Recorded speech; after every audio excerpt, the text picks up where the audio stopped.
আল্লাহর রহমত নিবেন, আল্লাহর করুণা নিবেন, আল্লাহর বাতাস খাবেন, আল্লাহর অক্সিজেন নিবেন, আল্লাহর নিয়ামতগুলি ভোগ করবেন এবং আল্লাহকে একটা সিজদা দিবেন। আল্লাহ বলবেন, যা যা একটা সিজদা যদি কবুল হয়ে যায় বান্দারে, এই সিজদার বিনিময়ে তোর জন্য আমি 10 দুনিয়ার সমপরিমাণ জান্নাত রেডি করে রেখেছি।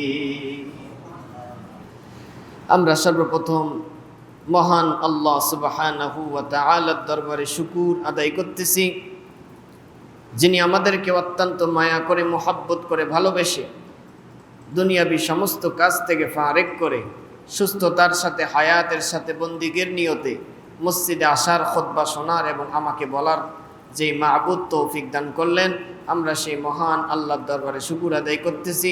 সকলে প্রাণ খুলে বলি আলহামদুলিল্লাহ।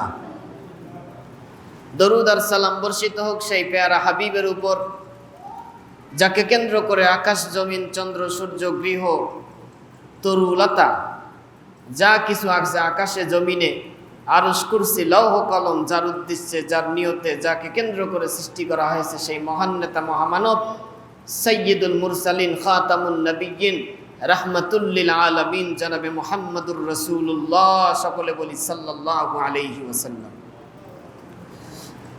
আমার প্রিয় মুসলিম ইকরাম, আমরা সূরা ফাতিহার তাফসীর শুনছিলাম। আজকে 6ষ্ঠ দিন হবে। আমরা যেখানে গিয়ে থেমেছি সেখান থেকে শুরু করব ইনশাআল্লাহ। আল্লাহ রাব্বুল আলামিন সূরা ফাতিহার শুরুতে বলতেছেন, আলহামদুলিল্লাহি রাব্বিল আলামিন। সমস্ত প্রশংসা, যাবতীয় প্রশংসা ওই আল্লাহর জন্য, যিনি তামাম জাহানের রব, পালনেওয়ালা, পালনকর্তা, এবং যিনি রহমান রহিম। আমরা রহমান এবং রহিমের ব্যাখ্যা গত জুমায় শুনেছি। রহমান হচ্ছে আল্লাহ পাকের একটি সিফত, এমন একটি রহমতকে বোঝায় যে রহমত থেকে কেউ মাহরুম নয়। আল্লাহকে যে ডাকে আল্লাহ তাকেও খাওয়ায়, আল্লাহকে যে ডাকে না আল্লাহ তাকেও খাওয়ায়। সকলের জন্য এই রহমান নাম আল্লাহর প্রযোজ্য। এজন্য কোরআনের মধ্যে আল্লাহ বলেছেন, ওয়া রাহমাতি ওয়াসিআত কুল্লা শাই।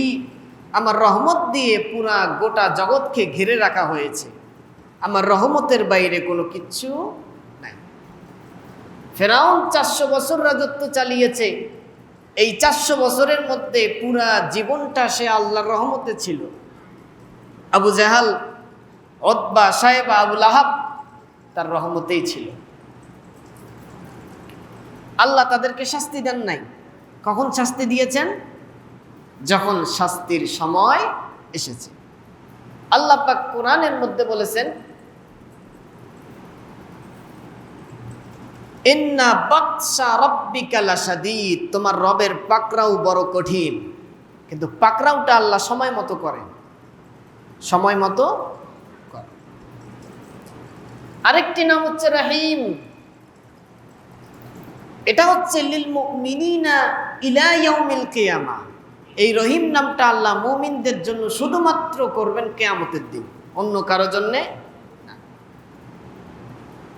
আল্লাহ পাক রব্বুল আলামিন এই রহিম নাম আল্লাহ সেখানেই ব্যবহার করেছেন যেখানে গফুর নাম আছে। আমি বলেছিলাম, কোরআন পড়বেন আর দেখবেন প্রত্যেক জায়গায় লেখা আছে ওয়াল্লাহু গফুরুর রহিম। আল্লাহ গফুর, আল্লাহ রহিম। গফুর যেখানে, রহিম সেখানে। তার মানে রহিম অর্থ হচ্ছে আল্লাহ মাফ করতে চান বান্দাকে। এজন্য হাদিসে কুদসির ভিতরে এসেছে, কেউ যদি আল্লাহর দিকে 1 ইঞ্চি আগিয়ে যায়, আল্লাহ রাব্বুল আলামিন তার দিকে 1 হাত আগিয়ে আসেন। কেউ যদি আল্লাহর দিকে হেঁটে হেঁটে যায়, আল্লাহ তাকে নেওয়ার জন্য দৌড়ে দৌড়ে আল্লাহ পাক নিজে চলে আসেন। সুবহানাল্লাহ। আমার ভাইরা, আমার বন্ধুগণ, আল্লাহ হচ্ছেন রহিম। তিনি কেমন রহিম, তিনি কেমন দয়াবান, তার দয়ার কোনো শেষ নাই।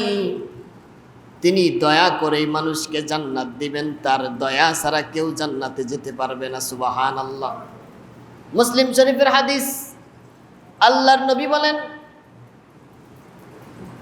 লা ইউদখিলু আহাদাম মিনকুম আমালুহুল জান্নাহ। কারো আমল তাকে জান্নাতে পৌঁছাতে পারবে না। ওয়ালা ইউজিরুহু মিনান নার। এবং জাহান্নাম থেকে মুক্তিও দিতে পারবে না। ওয়ালা আনা, এমনকি আমি নবীকেও আমার নিজের আমল জান্নাত নিয়ে যেতে পারবে না, ইল্লা বিরহমাতিল্লাহ, আল্লাহর রহমত ছাড়া। সুবহানাল্লাহ, আল্লাহর রহমত ছাড়া কেউ জান্নাতে যেতে পারবে না। কেউ যদি মনে করে নিজের আমল দিয়ে জান্নাতে যেতে যাবে, তাহলে সেটা ভুল, সম্ভব না। তবে আমল করতে হবে আল্লাহকে রাজি করার জন্য। কোনো একটা আমল যদি আল্লাহর দরবারে পছন্দ হয়ে যায়, সেই আমলের রাসূল আল্লাহ বলবেন ধর, ফেরেশতারা ওই আমলটা নিয়ে আয়, ওকে ওই আমলের রাসূলে আমি জান্নাত দিয়ে দেব। সুবহানাল্লাহ। আমার ভাইরা, আমার বন্ধুগণ, আল্লাহর দয়া, আল্লাহর রহমত কত প্রাপ্ত, কত বিশেষ। কোরআনের ব্যাখ্যা, হাদিসের মধ্যে আল্লাহর নবী বলেছেন, ইন্না লিল্লাহি তাআলা মিআতা রাহমাতিন, আল্লাহর রহমত, আল্লাহর ভালোবাসা, আল্লাহর দয়া 100 ভাগ। কয় ভাগ? 100 ভাগ। সেখান থেকে আল্লাহ রাব্বুল আলামিন মানুষের মাঝে আনজালা মিনহা রাহমাতান ওয়াহিদাতান বাইনাল জিন্নি ওয়াল ইনসি ওয়াল বাহাইমি ওয়াল হাওয়া। জিন, ইনসান, ফেরেশতা, ইতর প্রাণী, জীব জন্তু সকলের মাঝে আল্লাহ পাকের 100 ভাগ রহমতের 1 ভাগ রহমত আল্লাহ পৃথিবীতে দিয়েছেন, আর 99 ভাগ আল্লাহ নিজের কাছে রেখেছেন। সুবহানাল্লাহ। এই 99 ভাগ কি করবেন তিনি? আল্লাহ নবী বলেন, ফাইন্নাহু ইয়ারহামু ইবাদাহু ইয়াউমাল কিয়ামা। আল্লাহ পাক এই 99 ভাগ রহমত কিয়ামতের দিন তার বান্দাদের জন্য আল্লাহ রেখে দিয়েছে। আমার বান্দা কেমনে জান্নাত দিব আমি? এই রহমতটা আল্লাহ 99 ভাগ রহমত কিয়ামতের দিনের জন্য রেখেছেন। একটা ওসিলা খুঁজে আল্লাহ বান্দাকে জান্নাত দিবেন। খালি ওসিলা খুঁজেন আল্লাহ। আপনি কি মনে করেন একবার সুবহানাল্লাহি ওয়া বিহামদিহি বললে সমুদ্রের ফেনার পরিমাণ গুনাহ হলেও মাফ হয়ে যায়? এটা কি আল্লাহর অনুগ্রহ না? এজন্য আল্লাহ পাক বিভিন্ন রহমত এবং করুণা রেখে আমাদেরকে চেয়ে দিয়েছেন। আল্লাহর নবী সাল্লাল্লাহু আলাইহি ওয়াসাল্লাম বলেন, এক বান্দা মরুভূমির মাঝে উট নিয়ে যেতে যেতে মরুভূমির পথে বটগাছের তলে শুয়ে পড়ল। শুয়ে পড়ার পর তার উটটা বেঁধেছিল। ঘুম থেকে উঠে দেখে উট নাই, উটের পেটে খাদ্য ছিল, খাদ্য নাই, কাপড় নাই, পানি নাই, কিচ্ছু নাই। মরুভূমির মাঝে কোনো পথ দেখা যায় না, কোনো বাড়ি গাড়ি কিচ্ছু দেখা যায় না। সেই বান্দা টেনশনে, সেই বান্দা ভেবেছিল মৃত্যু ছাড়া আমার কোনো উপায় নাই। সমুদ্রে, এই মরুভূমির মাঝে তো কেউ নাই, এই মরুময় অঞ্চলের মধ্যে তো কেউ নাই। ভাবতে ভাবতে হঠাৎ সে চোখ বন্ধ করে দেখে তার উট খাদ্য এবং পানি সহ তার সামনে হাজির। এখন সে বলতেছে, হাদিসের মধ্যে স্পষ্ট বাক্য, আল্লাহুম্মা আনতা আব্দি, হে আল্লাহ তুমি আমার বান্দা, আল্লাহ তুমি আমার বান্দা, আনা রব্বুকা, আমি তোমার রব। মানে আল্লাহকে মানে বলতে চাইছিল যে আল্লাহ তুমি আমার রব, আমি তোমার বান্দা, কিন্তু উল্টা করে ফেলেছে। আল্লাহ আমি তোমার রব, তুমি আমার বান্দা, খুশির ঠেলায়। আল্লাহর নবী বলেছেন, ঠিক তদ্রূপ কোনো বান্দা যদি গুনাহের তাড়নায় গুনাহ করতে করতে আল্লাহ কি বলে যায়, আল্লাহর পথ থেকে সরে যায়, হঠাৎ যদি একবার আল্লাহ বলে ডাকে, ওই ব্যক্তি যেমন উট পেয়ে যত খুশি হয়েছে, খুশি হওয়ার ঠেলায় আল্লাহকে বান্দা বানিয়ে দিয়েছে, নিজেকে রব বানিয়ে ফেলেছে। আল্লাহ বলেন, কোনো বান্দা যদি একবার আমার পথে ফিরে আসে, ওর চাইতেও আমি বেশি খুশি হয়ে যাই। কি আল্লাহ আমরা পেয়েছি! আল্লাহর নবী সাল্লাল্লাহু আলাইহি ওয়াসাল্লাম বলেছেন, মানুষ তো আল্লাহর কাছে ক্ষুদ্র প্রাণী। এই গোটা মহাবিশ্বের তুলনায় মানুষ খুব ক্ষুদ্র ক্ষুদ্র। মহাশূন্যের তুলনায় পৃথিবীটা একটা মার্বেল। ওই মার্বেলের ভিতরে মানুষ কতটুকু? ওই মানুষের ভিতরে, সমুদ্রের ভিতরে এমন কিছু পোকা আছে যেই পোকাগুলোকে দেখা যায় না যন্ত্র ছাড়া। যন্ত্র যদি লাগান, এই যে আমাদের চান্দিগুলো আছে, চান্দির ভিতরে অনেক সময় ময়লা ঢুকে। এই ময়লাগুলো বের করার পর মাইক্রোস্কোপ যন্ত্র দিয়ে যদি দেখেন কোটি কোটি পোকা, কিন্তু খালি চোখে আপনি কোনো পোকা দেখেন? আল্লাহ পাক বলেন, সমুদ্রের অতল তলদেশে যেই পোকাকে, যেই মাছিকে মানুষ দেখতে পায় না, যেই মাছির পোকার আওয়াজ মানুষ শুনতে পায় না, ওই মাছি এবং পোকা যদি একবার আল্লাহ বলে ডাকে, আমি আল্লাহ আরশের উপর থেকে ছায়া দেই। সুবহানাল্লাহ, কি রহমত তা! এজন্যে আল্লাহ নবী সাল্লাল্লাহু আলাইহি ওয়াসাল্লাম বলতেছেন, ওয়াদানি রব্বি, আমার কাছে আল্লাহ ওয়াদা করেছেন, আইয়ুদখিলা, যে আমার উম্মতের মধ্যে ৭০,০০০ লোককে আল্লাহ জান্নাত দিবেন বিনা হিসাবে, বিনা আযাবে। মা কুল্লি আলফিন ৭০ আলফা, এবং প্রত্যেক ৭০,০০০-এর সাথে, প্রত্যেক ১,০০০-এর সাথে আরো ৭০,০০০ লোক আল্লাহ জান্নাত দিবেন। এরপরে আল্লাহ সর্বশেষ কি করবেন? সালাসা হাসায়াতিন মিন হাসায়াতি রব্বি, আল্লাহ নিজ কুদরত হাত জাহান্নামের ভিতরে ঢুকাইয়া বান্দাগুলোকে বের করে জান্নাত নিজ হাতে দিয়ে দিবেন। সুবহানাল্লাহ। আমার ভাইরা, আমার বন্ধুগণ, এরপর আল্লাহ পাক বলেন, অসীম দয়া, অসীম করুণাময় তিনি, আর রহমানির রহিম, তিনি রহমান, তিনি রহিম। আমরা তার দয়া সম্পর্কে জানলাম। এবার আল্লাহ বলতেছেন, তিনি মালিকি ইয়াউমিদ্দিন, তিনি বিচার দিনের মালিক। এখন একটা উদাহরণ দেই, তাহলে বুঝতে পারবেন বিষয়টা কি জিনিস। আল্লাহ প্রথমে বললেন যে মহাবিশ্বের যত জগৎ আছে, সমস্ত জগতের তিনি মালিক, রব, এবং তারই প্রশংসা। তিনি রহমান, তিনি রহিম। এখন তিনি বলতেছেন মালিক ইয়াউমিদ্দিন। দুইটি ঘটনা বললে বুঝতে পারবেন, দুইটি সিনারি মনোযোগ দিয়ে শুনবেন। একবার এক শিক্ষককে প্রাইমারি স্কুলে ক্লাস নিতে দেওয়া হলো। সে নতুন, খুবই নতুন। সে শিক্ষক প্রথম দিন ক্লাসে গিয়ে বাচ্চাদেরকে বিভিন্ন খেলা দেখালো। কান দিয়ে, কানের ভিতরে এক কান দিয়ে কলম ঢুকাইয়া আর এক কান দিয়ে বাইর করলো। বিভিন্ন খেলা দেখালো, হাসাহাসি করলো। ক্লাস শেষে আরো শিক্ষকরা জিজ্ঞাসা করলো, আপনি আজকে ছাত্রদের কি পড়ালেন? সে বলল, আমি কিচ্ছু পড়াইনি, শুধু তাদের সাথে খেলা করেছি। আমি আগে তাদের সাথে খেলা করি, তাদের সাথে বন্ধু হই, এরপর তাদেরকে পড়াবো। অন্য শিক্ষকরা বললেন যে কিছুদিন পরে বুঝতে পারবেন। ওই শিক্ষক কিছুদিন পরে ক্লাসে হাজির হলো। ক্লাস নেবেন, পড়াবেন, এমন সময় দেখেন এক ছাত্র ব্রিংসির উপরে, আরেক ছাত্র ব্রিংসির অপর পাটে, অর্থাৎ দেওয়ালের মধ্যে বিভিন্ন নাম লিখতেছে। কিছু ছাত্র জিজ্ঞাসা করলো যে স্যার তো দেখতেছে আপনি ওভাবে লিখতেছেন।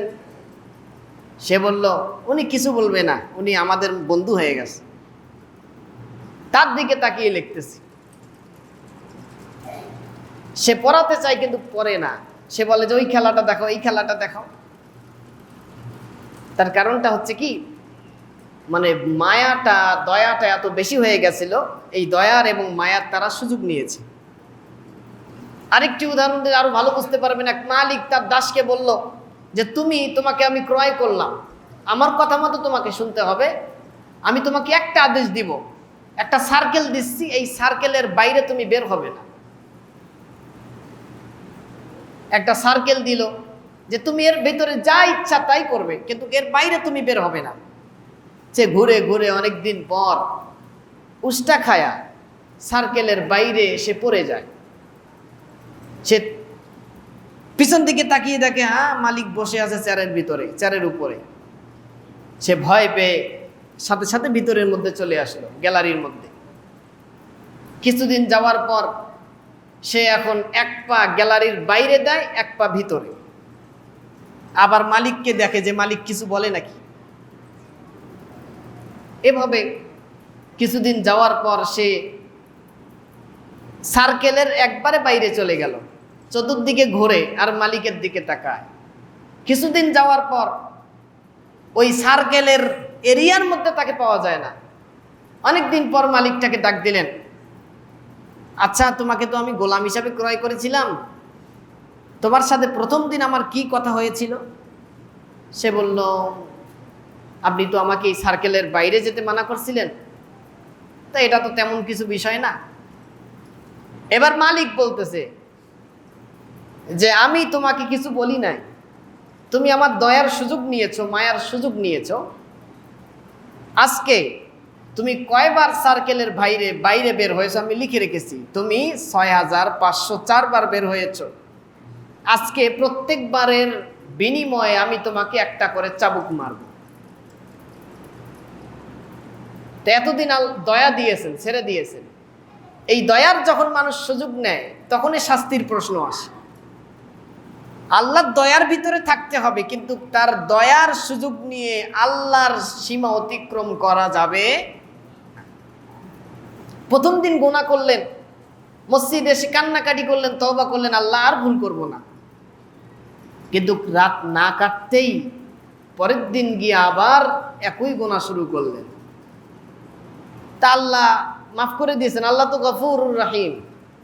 পরের দিন আবার আসলেন, আল্লাহ আর করব না। এরকম করতে করতে আপনি বারবার আল্লাহর কাছে তওবা করেন, বারবার গুনাহ করেন, বলেন যে আল্লাহ আর নামাজ ছাড়বো না, কিন্তু 2 দিন যাওয়ার পর আর নামাজের খোঁজ নাই। এভাবে আল্লাহর দয়ার আপনি সুযোগ নিয়েছেন, আল্লাহ এগুলো গুণও রেখেছেন। গুনতে গুনতে কিয়ামতের দিন বলবেন, বান্দা তুমি 50,000 ওয়াক্ত নামাজ কাজা করেছো, যেখানে 1 ওয়াক্ত নামাজ কাজা করলে মানুষ কুফরির গুনাহ হয়ে যায়। তুমি 50,000 বার অবৈধভাবে একজন মেয়ের দিকে তাকিয়েছো, যেখানে একবার তাকালে জাহান্নামের শাস্তি হলো তোমার চোখগুলি জাহান্নামের আগুন দিয়ে জ্বলানো হবে। আজকে তোমাকে 50,000 বার চোখের মধ্যে জাহান্নামের শীষ ঢালা হবে। 50,000 বার নামাজ ত্যাগ করার কারণে 50,000 বার 50,000টা সাপ তোমাকে দংশন করবে। এক দংশনে তুমি 70 গজ মাটির নিচে চলে যাবে। এটা হচ্ছে মালিক ইয়াউমিদ্দিন। মালিক ইয়াউমিদ্দিনের ভিতরে 2টা বিষয় আছে, একটা হচ্ছে আল্লাহর রহমত, আর একটা হচ্ছে ন্যায় বিচার। আল্লাহ কিছু বান্দাকে তার রহমতে জান্নাত দিবেন, আর যাদেরকে রহমত করা সম্ভব না তাদের সাথে আল্লাহ ন্যায় বিচার করবেন। এটাকে বলা হয় মালিকি ইয়াউমিদ্দিন। তো সেই দিনের অবস্থাটা কেমন হবে? বান্দাকে আল্লাহ আমলনামা দিবেন। আমরা যারা স্কুলে বা বিভিন্ন জায়গায় পড়াশোনা করেছি, তা স্কুলে রেজাল্ট দেওয়ার দিন খাতা দেখায়, খাতা দেখায় না, খাতা দেখায়। খাতা দেখানোর সময় কোনো কোনো ছাত্র খুব ভালো, কোনো কোনো ছাত্র মিডিয়াম, আর কোনো কোনো ছাত্র জানে যে আমি ফেল করব। তা যে ছাত্র খুব ভালো সে ছাত্র কি করে, তার যখন খাতাটা দেয় সে পেয়েছে 100 পাওয়ার পর সে নিজ ইচ্ছায় তার খাতাটা পেলে, ও সরি সরি সরি, যেন মানুষ দেখে তার খাতাটা 100 পেয়েছে, আবার এভাবে নিয়ে যায় খাতাটা, আমি 100 পেয়েছি। আবার যে ছাত্র মিডিয়াম, যে কিছু ভুল হয়েছে কিছু ভালো হয়েছে, সে কি করে, স্যার আমার ওই অঙ্কটা দেখেন, ওইটা আমার শুদ্ধ হয়েছে। তা আল্লাহকে বান্দারা বলবেন, আল্লাহ 2024 সালে একটা লাইলাতুল কদর আমি পেয়েছি, সারা রাত নামাজ পড়েছি, ওইটা দেখেন, আপনি ওইটা দেখেন। ফেরেশতারা দেখবে যে হ্যাঁ হ্যাঁ তোমার তো কোনো সমস্যা নেই, তুমি চলে যাও, কোনো হিসাব হবে না। নবীজি বলেছেন, ইন্নাহু মান সুইলা ইয়াউমাল কিয়ামাতি ফাকাদ হালাকা। কিয়ামতের দিন যাকে একবারের জন্য জিজ্ঞাসা করা হবে সে ধ্বংস হয়ে যাবে। তাহলে মিডিয়াম এবং ভালো এদের জিজ্ঞাসা করা হবে না। ফেরেশতা বলবে হ্যাঁ লাইলাতুল কদর তো আছে। ফির একটা খারাপ দেখতে বলবে, না না না এটা দেখেন না, ওই যে সামনেরটা দেখেন, একটা জুমার দিন ছিল।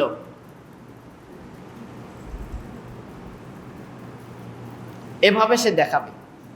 এবার বদ আমল যাকে দেওয়া হবে, সে জানে ফেল করেছে, তার খাতা সে দেখতে পারবে না। তার খাতাটা যখন সে নিবে তখন দেখবেন যে কিছু কিছু ছাত্র যখন ফেল করে খাতা দেখায়, তখন খাতাটাকে তারা ভাঁজ করে এভাবে পিছনে চলে যায়, কাউকে দেখাতে চায় না, কারণ নাম্বার খারাপ। আল্লাহ এটা কোরআনে স্পষ্ট পিকচার আল্লাহ তুলে ধরেছে, এগুলো মানুষের জীবনের সাথে মিলে যায়। আমি এগুলোর সাথে পরিচিত। আমার লেখা খারাপ হওয়ার কারণে আমার যখন খাতা দেখায় আমি খাতাটা একটু নাম্বার ভালো পাই, কিন্তু খাতাটা আমি গোটে নেই যেন কেউ আমার লেখাটা না দেখে। তো আমার ভাইরা, আমার বন্ধুগণ, কিয়ামতের দিন যাকে একবারের জন্য জিজ্ঞাসা করা হবে সে ধ্বংস হয়ে যাবে। আল্লাহর নবী সাল্লাল্লাহু আলাইহি ওয়াসাল্লাম বলেছেন, ও আমার উম্মতেরা, যদি কারো একটা নেক আমল থাকে এবং সমজ নিয়ত যদি শুদ্ধ থাকে, ওই নেক আমলের উসিলে আল্লাহ তাকে জান্নাত দিবেন। আল্লাহ পাক কোরআনে কারিমের মধ্যে বলেন, ফাআম্মা মান উতিয়া কিতাবাহু বিয়ামিনি, যার আমলনামা ডান হাতে দেওয়া হবে, ফায়াকুলু হা উমকরাউ কিতাবিয়া, সেই বান্দা বলবে, ও পড়ে দেখো, পড়ে দেখো আমার আমলনামা, পড়ে দেখো একবার। বললাম না যে 100 পেয়েছে, সে নিজ ইচ্ছায় খাতা ফেলিয়ে দেয় যেন মানুষ তার নাম্বারটা দেখে। কিয়ামতের ময়দানে সে বলবে, উমকরাউ কিতাবিয়া, আরে আমার আমল নামাটা পড়ো না একবার।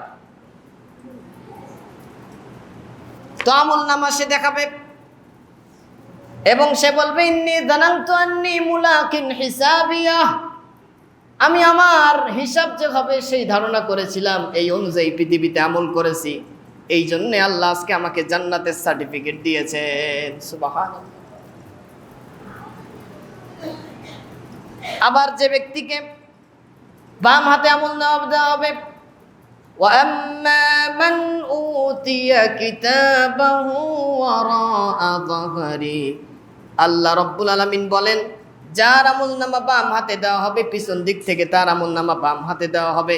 ফেরেশতা বলবেন, পর ইকরা কিতাবাকা কাফা বিনাফসিকাল ইয়াউমা আলাইকা হাসিবা। ফেরেশতা বলবে, পর, তোর আমল হিসাব করার জন্য তুই যথেষ্ট, পর।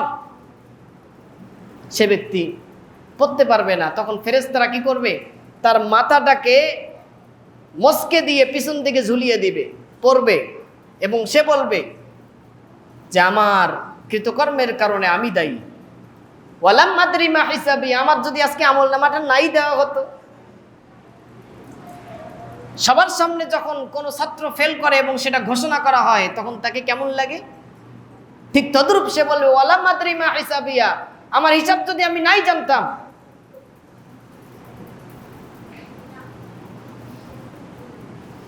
ইয়া লাইতাহা কানাতিল কাদিয়া, মৃত্যুই যদি আমার শেষ হতো, আর যদি এখানে উঠা না লাগতো। মাগনি আন্নি মালিয়া, আমার ধন সম্পদ কোনো কাজে আসে নাই। হালাকা আন্নি সুলতানিয়া, দুনিয়া আমার ক্ষমতা ছিল, সেই ক্ষমতা আজকে আমার আর কোনো কাজে আসলো না। ফেরেশতা বলবেন, ফেরেশতাদেরকে আল্লাহ বলবেন, খুযুহু, ধর ওকে, ফাগুল্লুহু, বেরি লাগাও, সুম্মাল জাহিমা সাল্লু, জাহান্নামের মধ্যে নিক্ষেপ কর, সুম্মা ফি সিলসিলাতিন যারউহা ৭০ যিরাআন ফাসলুকু, সেগোল লাগাও, সেগোল লাগাইয়া জাহান্নামের মধ্যে তাকে নিক্ষেপ করো। নাউযুবিল্লাহ। প্রিয় ভাইয়েরা, আল্লাহ যেমন রহমান, আল্লাহ যেমন রহিম, তার দয়ার যেমন সুযোগ নিবেন সেই অনুযায়ী কাজও করতে হবে। আবু বকর সিদ্দিক রাদিয়াল্লাহু তাআলা আনহু তার দয়ার সুযোগ নিয়েছিলেন, কিন্তু আমলও করেছিলেন, যার কারণে সর্বপ্রথম জান্নাতি আবু বকর রাদিয়াল্লাহু তাআলা আনহু। মুসলিম শরীফের হাদিস, আল্লাহর নবী সাল্লাল্লাহু আলাইহি ওয়াসাল্লাম একদিন জিজ্ঞাসা করলেন, ও আমার সাহাবীরা, তোমরা কি জানো আমার কোন বান্দাকে, কোন উম্মতকে জান্নাতের সব দরজাগুলি ডাক দিবে? কেউ বলে না, আমরা কেউ জানি না। আল্লাহর নবী বলেন, আমার সামনে যেই সাহাবী বসে আছে, সিদ্দিক আকবর রাদিয়াল্লাহু তাআলা আনহু, আবু বকর সিদ্দিক, তাকে জান্নাতের প্রত্যেকটা দরজা তার জন্য অপেক্ষা করবে। তিনি আল্লাহর রহমত পেয়েছিলেন, আল্লাহর করুণা ভোগ করেছেন, আবার আমলও করেছেন। হযরত ফারুক আযম রাদিয়াল্লাহু তাআলা আনহু, তিনি আমল করেছেন, আল্লাহর রহমতও নিয়েছেন। আল্লাহর রহমত নিবেন, আল্লাহর করুণা নিবেন, আল্লাহর বাতাস খাবেন, আল্লাহর অক্সিজেন নিবেন, আল্লাহর নেয়ামতগুলি ভোগ করবেন এবং আল্লাহকে একটা সিজদা দিবেন। আল্লাহ বলবেন, যা যা, একটা সিজদা যদি কবুল হয়ে যায় বান্দারে, এই সিজদার বিনিময় তোর জন্য আমি 10 দুনিয়ার সমপরিমাণ জান্নাত রেডি করে রেখেছি। আমার ভাইরা, আমার বন্ধুগণ, কিয়ামতের ময়দানে ওয়াজা রাব্বুকা ওয়াল মালাকু সাফফান সাফফা, ফেরেশতাদেরকে আল্লাহ সারিবদ্ধভাবে দাঁড় করাবেন। ইয়াউমা ইয়াকুমুর রূহু ওয়াল মালাইকাতু সাফফা, যত মানুষ আছে সমস্ত মানুষকে এক কাতারে দাঁড় করাবেন, ফেরেশতাদেরকে এক কাতারে দাঁড় করাবেন। এরপর আল্লাহ বলবেন, কিয়ামতের ময়দানে উপস্থিত করবেন, ফেরেশতা মানুষ সকলকে তিনি দাঁড় করাবেন। ও আশরাকাতিল আরদু বিনুরি রাব্বিহা, সেই দিন কিয়ামতের ময়দান আল্লাহর নূরে আলোকিত হয়ে যাবে। সুবহানাল্লাহ। সমস্ত মানুষ চারদিকে দাঁড়িয়ে থাকবে। এরপর ওয়াজিআ বিন নাবিয়্যিন, নবীদেরকে হাজির করা হবে। তো সর্বপ্রথম ইব্রাহিম আলাইহিস সালামকে কবর থেকে তোলা হবে। এরপর আল্লাহ বলবেন, জিবরিল আমার হাবিবকে নিয়ে আসো, মুহাম্মদুর রাসূলুল্লাহ সাল্লাল্লাহু আলাইহি ওয়াসাল্লামকে নিয়ে আসো কিয়ামতের ময়দানে। জিবরিল আমিন বলবেন, ইয়া আল্লাহ, মুহাম্মদ সাল্লাল্লাহু আলাইহি ওয়াসাল্লামের কবর কোথায়, আমি ভুলে গিয়েছি। আল্লাহ বলবেন, উনজুর ইলা দুনিয়া, দুনিয়ার দিকে তাকাও। হাত্তা ইয়াসআদার রহমান আলাল আরশ, আল্লাহর নবীর কবর থেকে আল্লাহর আরশে আজিম পর্যন্ত নূর চমকাতে থাকবে। সুবহানাল্লাহ। সেখান থেকে তাকে নিয়ে যাওয়া হবে। ওয়াসশুহাদা, শহীদদেরকে উপস্থিত করা হবে। এরপর আল্লাহ বিচার করবেন। এজন্য লোকমান আলাইহিস সালাম তার ছেলেকে উপদেশ দিচ্ছেন, ইয়া বুনাইয়া ইন্নাহা ইন তাকু মিসকালা হাববাতিন মিন খারদালিন ফাতাকুন ফি সাখরাতিন আও ফিস সামাওয়াতি আও ফিল আরদি ইয়াতি বিহাল্লাহ। হে বৎস, যদি তুমি এমন কোন একটা নেক কাজ কিংবা বদ কাজ করো যা সরিষার দানা পরিমাণ 7 তমক জমিনের নিচেও যদি তা লুকিয়ে থাকে কিংবা আসমানের কোনো এক জায়গায় লুকিয়ে থাকে, আল্লাহ সেই আমলটাকেও হাজির করাবেন। সুবহানাল্লাহ। ফাআম্মা মান তাকুলাত মাওয়াজিনু ওয়া আম্মা মান খাফফাত মাওয়াজিনু। আমল নামার হিসাবটা আমি দেই, একবার বুঝেন। আল্লাহ ওজন করবেন, ওয়ানাদাউল মাওয়াজিন, মিজানকে সেই দিন আল্লাহ হাজির করবেন। এবং ওয়াইন কানা মিসকালা হাববাতিন মিন খারদালিন, প্রত্যেক ছোট্ট ছোট্ট ক্ষুদ্র ক্ষুদ্র আমলকেও সেখানে ওজন করবেন। এখন পাস কে হবে? মনে করেন 50 অতিক্রম করলেই পাস। 50 অতিক্রম যদি কেউ করে সে জান্নাতি। 50 করার পর তার একটা আমল পাওয়া গেল, যেই আমলটা একটা পৃষ্ঠা 1000 টুকরা করলে কত ছোট হয়, সেই ছোট্ট টুকরাকে আবার 1000 টুকরা করলে ওটা দেখা যায় না, একটা যন্ত্র দিয়ে দেখতে হয়। সেই যন্ত্রের মাঝে বহু বহু জিনিস দেখা যায়। ওরকম একটা ছোট্ট ক্ষুদ্র আমল। আরেকটা জিনিস বুঝিয়ে দেই, টিনের বাড়ি যাদের আছে দেখবেন মাঝে মধ্যে রোদ ফাঁক দিয়ে ডুবে না, ওই রোদের মাঝে এগুলো পোকা লাফালাফি করে।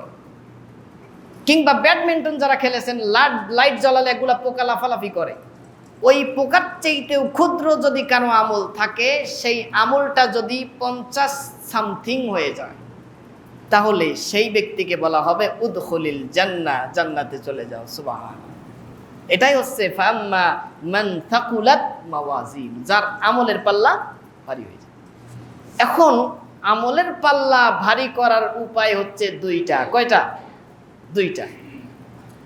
তা মালিক ইয়াউমিদ্দিনের কথা বলছিলাম, এটা পরে বলতেছি। এর অর্থ হচ্ছে কামা তাদিনু তুদান, যেমন কর্ম তেমন ফল। অর্থাৎ আল্লাহ ন্যায় বিচার করবেন। তো 2টা উপায়ে নেক কাজ, মিজানের পাল্লা, আমলের পাল্লা ভারী করা যায়। একটা হচ্ছে বুখারী শরীফের শেষ হাদিস, সেখানে এসেছে সুবহানাল্লাহি ওয়া বিহামদিহি সুবহানাল্লাহিল আযীম। এই বাক্য যে যতবার পড়বে তার মিজানের পাল্লা তত ভারী হয়ে যাবে। সুবহানাল্লাহ। আরেকটি হচ্ছে আল্লাহ নবী সাল্লাল্লাহু আলাইহি ওয়াসাল্লাম বলতেছেন, কারো যদি হালাল টাকা থেকে একটা টাকা কিংবা খেজুরের দানা আল্লাহর রাস্তায় দান করে, আল্লাহ সেটাকে বিয়াদিহি নিজ ডান হাতে গ্রহণ করেন। গ্রহণ করার পর আল্লাহ সেটাকে আসমানে নিয়ে যান, সেটাকে আল্লাহ লালন পালন করেন। কিয়ামতের দিন যখন সেই বান্দা হাজির হবে, সেই বান্দার সামনে উহুদ পাহাড় সমপরিমাণ নেকি দেখতে পাবে। সে বলবে, আল্লাহ এই নেকি কোথায় পেলাম? আমার তো গোনা আর গোনা। ওই উহুদ পাহাড়টা আল্লাহ মিজানের পাল্লার উপরে তুলে দিবেন, তার আমলের পাল্লা ভারী হয়ে যাবে। আল্লাহকে সে জিজ্ঞাসা করবে, আল্লাহ এটা আমল আমি কোথায় পেলাম? আমার তো এরকম কোনো আমল ছিল না। আল্লাহ বলবে, বান্দা তুমি একটা খেজুর দান করেছিলে, একটা টাকা দান করেছিলে, সেই টাকাটা আমি নিজ হাতে নিয়েছি, পালতে পালতে উহুদ পরিমাণ করেছি। আজকে তোমার এই 1 টাকা দানের বিনিময় তোমার মিজানের পাল্লাটা ভারী করে দিয়ে তোমাকে জান্নাতুল ফেরদাউসের বাসিন্দা বানিয়ে দিলাম। সুবহানাল্লাহ। দান করতে রাজি আছেন কিনা? ইনশাআল্লাহ প্রত্যেক দিন 1 টাকা হলেও দান করেন। আর একটা হাদিস বলবো, আবু বকর সিদ্দিক রাদিয়াল্লাহু তাআলা আনহু এবং সমস্ত সাহাবী বসে এক মজলিসে। রাসূল বললেন, আজকে কোন ব্যক্তি জানাজায় গিয়েছো? আবু বকর সিদ্দিক রাদিয়াল্লাহু তাআলা আনহু বললেন, আনা ইয়া রাসূলুল্লাহ, হে আল্লাহর নবী আমি জানাজা পড়েছি। আজকে কোন ব্যক্তি রোগীকে দেখতে গিয়েছো? কোনো জবাব নেই। আবু বকর সিদ্দিক রাদিয়াল্লাহু তাআলা আনহু বললেন, আনা ইয়া রাসূলুল্লাহ, আমি রোগীকে দেখতে গিয়েছি। এরপর রাসূল জিজ্ঞাসা করলেন, আজকে কোন ব্যক্তি দান করেছো? হযরত আবু বকর সিদ্দিক রাদিয়াল্লাহু তাআলা হাত তুললেন, বললেন, ইয়া রাসূলুল্লাহ আমি দান করেছি। আজকে কোন ব্যক্তি কোন মাইয়তকে গোসল করিয়েছো? আবু বকর সিদ্দিক রাদিয়াল্লাহু তাআলা বললেন, আমি ইয়া রাসূলুল্লাহ একজন ব্যক্তিকে গোসল করিয়েছি। কিসের পানি দিয়ে গোসল করিয়েছো? বরার পাতার গরম পানি দিয়ে আমি গোসল করিয়েছি। বুখারীর হাদিস, আল্লাহর নবী নিজ ভাগ্নিকে বরাইর পাতার গরম পানি দিয়ে মাইয়তের গোসল করিয়েছেন। আজকে বিজ্ঞান বলতেছে কোন লাশকে যখন বরাইর পাতার গরম পানি দিয়ে গোসল করানো হয়, সেই লাশের মধ্যে দুর্গন্ধ আর হয় না। সুবহানাল্লাহ। পছন্দ ধরে না। এজন্যে যেই মারা যাক, বরাইর পাতা দিয়ে আমরা কি করব? ফুটন্ত হালকা কুসুম পানি দিয়ে তাকে গোসল। আবু বকর সিদ্দিক রাদিয়াল্লাহু তাআলা বলেন, আমি ইয়া রাসূলুল্লাহ আমি আজকে মাইয়তকে গোসল করিয়েছি। আল্লাহর নবী বলেন, আবু বকর তোমার জন্য জান্নাত ওয়াজিব হয়ে গেছে। সুবহানাল্লাহ। ইবনুল কাইয়্যিম রাহিমাহুল্লাহ বলেন, সেই দিন আল্লাহর নবী যদি 100টা গুণ বলতেন, আবু বকর রাদিয়াল্লাহু তাআলা 100টা গুণের অধিকারী হতেন। সুবহানাল্লাহ। এজন্য প্রত্যেক দিন 1 টাকা হলেও দান করেন। আস-সাদকাতু তারুদ্দুল বালা, দান মানুষের বালা মুসিবত দূর করে দেয়। 1 টাকা হলেও দান করেন ইনশাআল্লাহ। আমরা এখানেও একটু দান করার চেষ্টা করব, আমাদের কাজ চলতেছে। আল্লাহ তাআলা আমাদের তৌফিক দান করুন।